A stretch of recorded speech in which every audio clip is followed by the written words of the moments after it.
이사야 45장 18절 말씀부터 25절까지 말씀.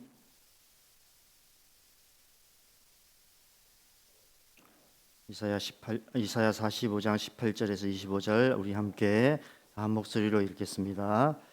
대저 여호와께서 이같이 말씀하시되 하늘을 창조하시니 그는 하나님이시니 그가 땅을 지으시고 그것을 만드셨으며 그것을 견고하게 하시되 혼돈하게 창조하지 아니하시고 사람이 거주하게 그것을 지으셨으니 나는 여호와라. 나 외에 다른 이가 없느니라. 나는 감추어진 곳과 캄캄한 땅에서 말하지 아니하였으며 야곱 자손에게 너희가 나를 혼돈 중에서 찾으라 이르지 아니하였노라. 나 여호와는 너희를 말하고 정직한 것을 알리느니라. 열방 중에서 피난한 자들아 너희는 모여오라. 함께 가까이 나아오라. 나무 우상을 가지고 다니며 구원하지 못하는 신에게 기도하는 자들은 무지한 자들이니라. 너희는 알리며 진술하고 또 함께 의논하여 보라. 이 일을 옛부터 듣게 한 자가 누구냐? 이전부터 그것을 알게 한 자가 누구냐? 나 여호와가 아니냐? 나 외에 다른 신이 없나니 나는 공의를 행하며 구원을 베푸는 하나님이라. 나 외에 다른 이가 없느니라. 땅의 모든 끝에서 내게로 돌아켜 구원을 받으라. 나는 하나님이라. 다른 이가 없느니라.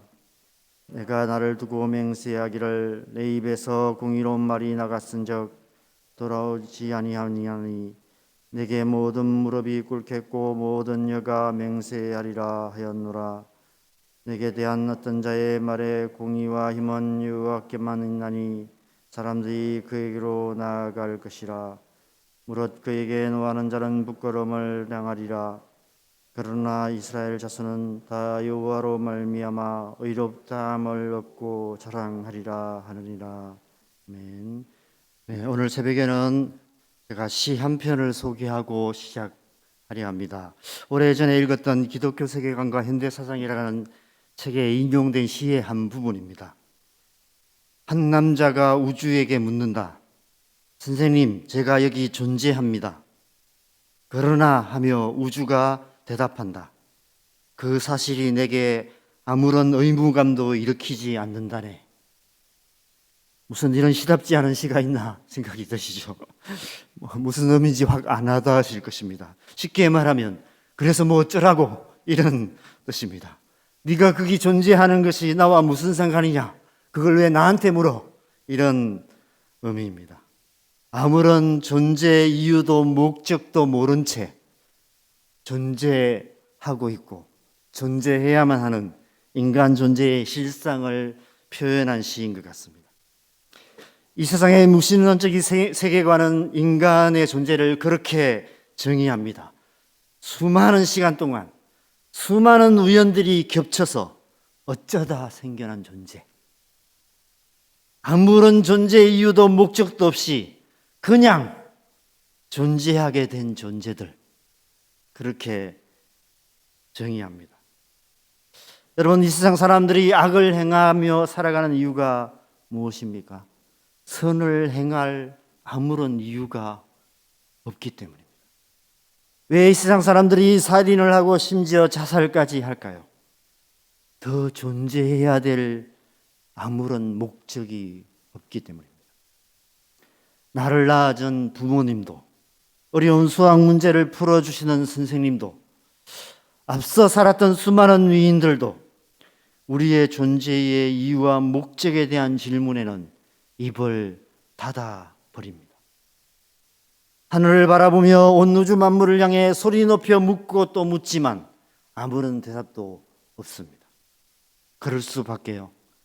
이 세상 모든 사람들도 온 우주 만물도 단지 하나님의 피조물에 불과하기 때문입니다. 그 대답은 오직 우리를 창조하신 하나님만 대답해 줄 수 있기 때문입니다. 오늘 본문 18절이 바로 그것을 말씀하시는 것 같습니다. 18절 말씀 우리 다시 한번 읽겠습니다. 대저 여호와께서 이같이 말씀하시되 하늘을 창조하시니 그는 하나님이시니 그가 땅을 지으시고 그것을 만드셨으며 그것을 견고하게 하시되 혼돈하게 창조하지 아니하시고 사람이 거주하게 그것을 지으셨으니 나는 여호와라 나 외에 다른 이가 없느니라.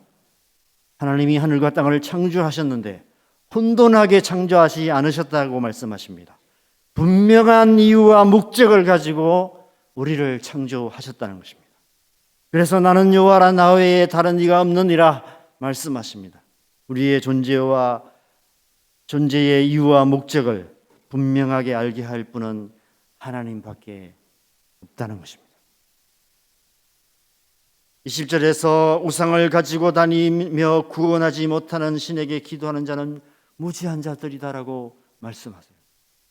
이 세상 수많은 종교들도 나름대로 그럴듯한 자기 교리들로 우리의 존재와 이유의 목적을 정의하려 들지만 그러나 그것들이 올바른 해답을 줄 수 없다는 것입니다.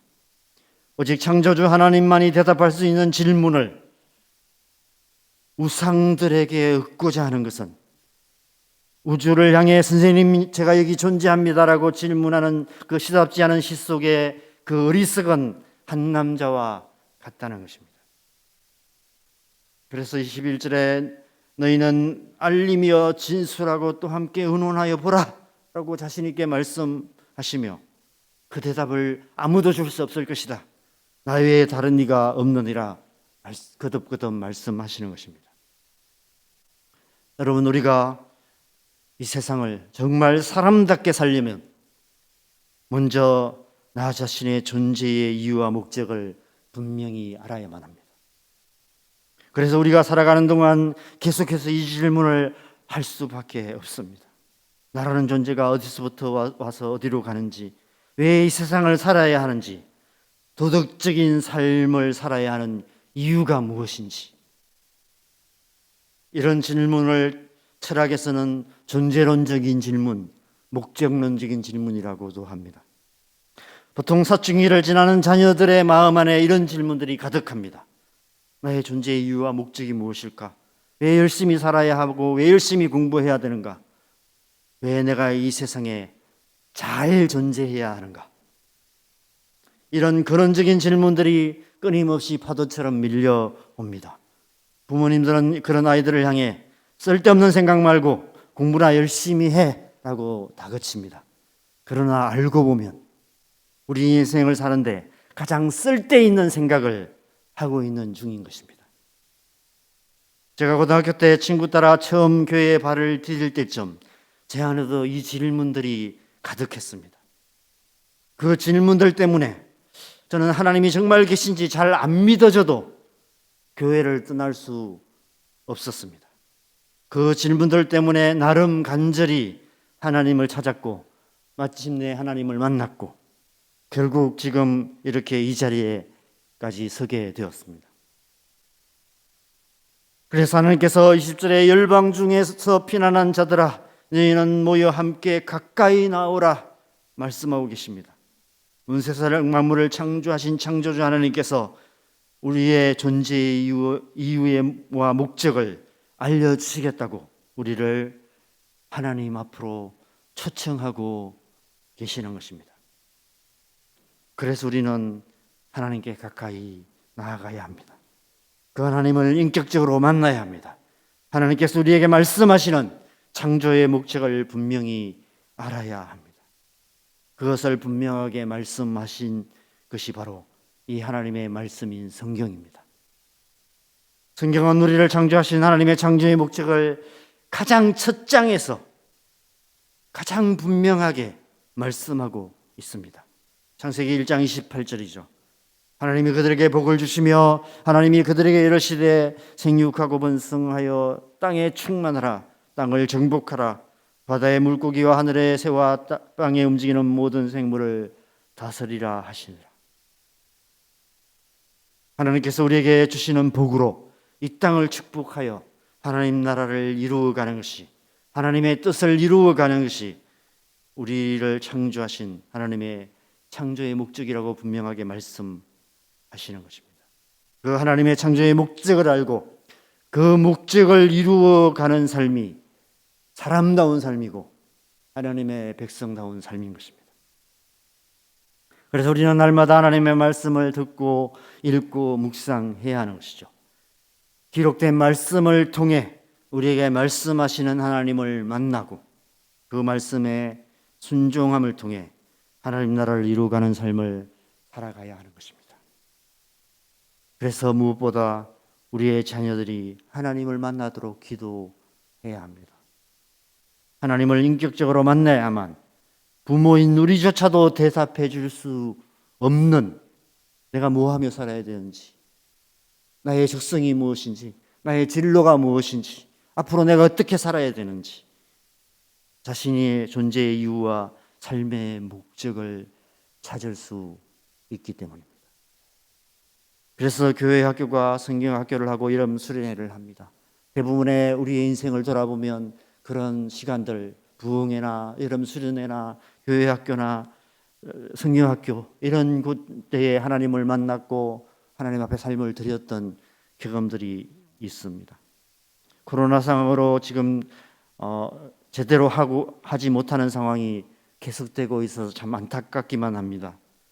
우리의 자녀들이 그들의 삶의 어느 순간 간절히 하나님을 찾고 하나님을 만나도록, 그래서 자신의 존재의 이유와 삶의 목적을 발견하고 정말 사람답게 살도록, 그리스도인다운 삶을 살아갈 수 있도록 우리가 더욱 간절히 기도해야만 하는 때인 것 같습니다. 19절 말씀에서는 이제 하나님이 택하신 백성인 이스라엘 백성들을 향해서 말씀하십니다. 19절 말씀을 같이 읽겠습니다. 나는 감추어진 곳과 캄캄한 땅에서 말하지 아니하였으며 야곱 자손에게 너희가 나를 혼돈 중에서 찾으라 이러지 아니하였노라. 나 여호와는 의를 말하고 정직한 것을 알리느니라. 어제 말씀에서는 스스로 숨어 계신 구원자라 말씀하시는 하나님께서 하나님의 택하신 백성들인 이스라엘에게는 감추어진 곳과 캄캄한 땅에서 말씀하지 아니하셨다고 말씀하십니다. 확실한 약속의 말씀으로 하나님의 뜻을, 하나님 자신을 분명하게 나타내셨다는 것입니다.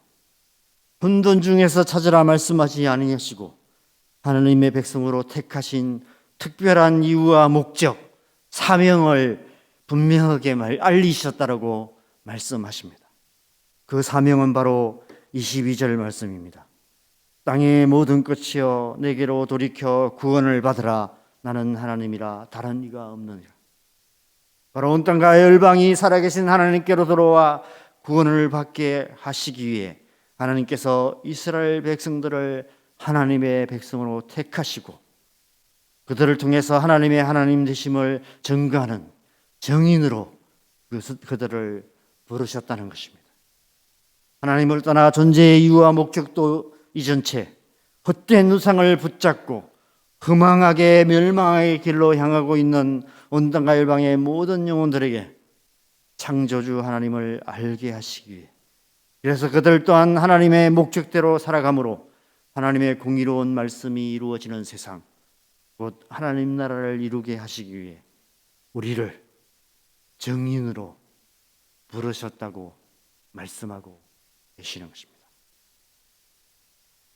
그리스도인이 그리스도인답게 산다는 것, 교회가 교회답게 된다는 것, 그것은 우리를 부르신 이 하나님의 부르심을 알고 이 하나님의 목적을 알고 그 목적대로 땅끝까지 하나님의 하나님 되심을 증거하는 정인된 사명을 잘 감당하는 것을 의미합니다.